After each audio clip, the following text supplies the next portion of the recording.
When you paint your fish, you want to make sure that the shapes that are next to each other are painted with contrasting colors. What that means is I don't want to paint shapes that are next to each other with the same types of colors or the same value. Purple next to purple will not show up. Dark colors next to dark colors will not show up. So you want to choose different colors to put in your shapes so that all the shapes will stand out, or pop, as they say.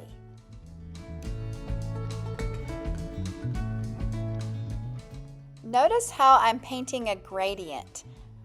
If both colors are wet that you want to blend together, dry off your brush and kind of feather both colors together where they meet.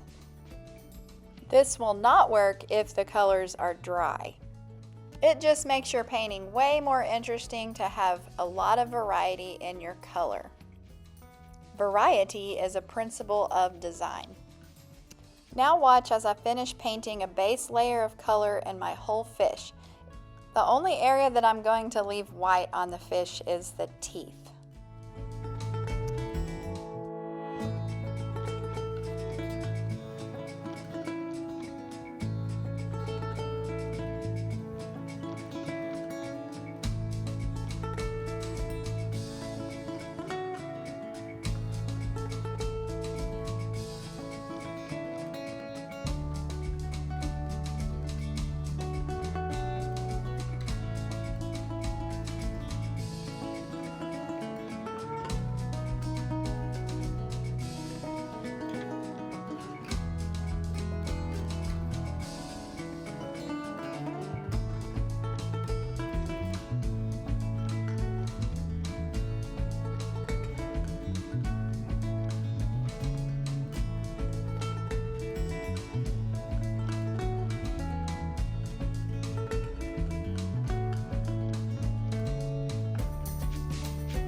Now it's time to paint the background. I'm just going to start with a base of the fluorescent blue, and I'm using just enough water to help it spread. And after it's dry, I'm going to come back in with some variety of patterns and visual textures. You'll also notice I'll put a little bit of purple in the bottom to create a gradient in the background.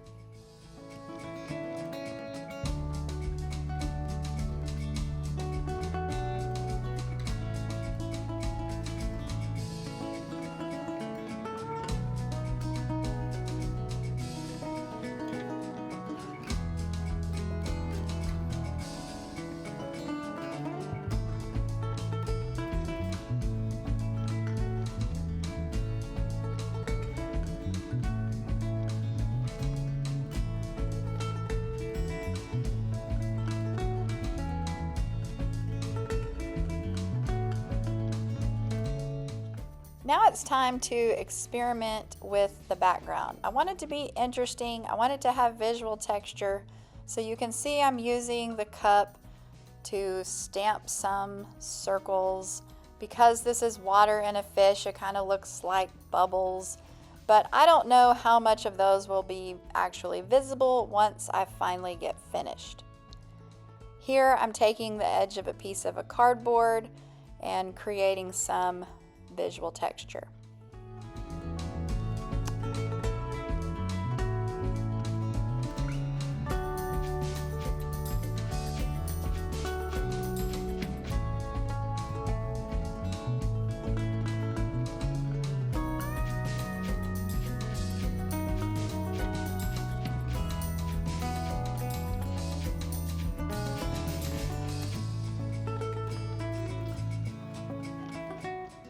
For some reason here, I started taking the edge of the cardboard and started trying to stamp the shape of a coral. It was just kind of an experiment, and really in the end I wasn't really liking it. I started trying to use a paintbrush to make it better, and then I thought I needed one on the other side. So I ended up with these two coral reef type forms on either side of the fish. This is what you call the creative process. Sometimes you try new things, take risks, and it doesn't really turn out the way you want it. But you can always make modifications. Here I take a piece of cardboard and now I'm just making a mess. More visual texture.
You can see here that I take a stick and I start trying to paint white dots on the outlines.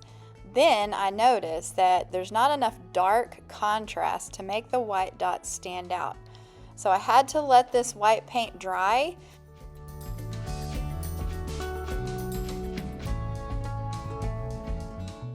And then you'll see I go back with a Sharpie and I work on bold outlines for contrast. Very dark black against all of the bright colors, and that gave me some bolder lines to go back and put the white dots on.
These funky fish paintings are going to go in your Art Walk Glow Show at the end of the school year. So we want to check it out with a black light and see if when we turn the lights off and turn the black light on, we need to see if our background shows up. So let's take a look. You can see now that when I turn the black light on, most of the background disappears. So now what I decided to do was go back and add some more black outlines. Now you can see I have some contrasting line work. I like the shapes of my coral a whole lot better now, and now it's time to put a little bit more paint. So let's look at this under the black light. Now my coral shapes show up, but I think I need a little bit more color. I went back and added some fluorescent green mixed with a little bit of white into my coral shapes. Now looking at it under the black light, everything shows up a lot better. Now has come the time in my creative journey to make that decision that I am finished. I hope y'all have fun with this project. Be creative, make it bright and colorful, and I can't wait to see them in the Glow Show.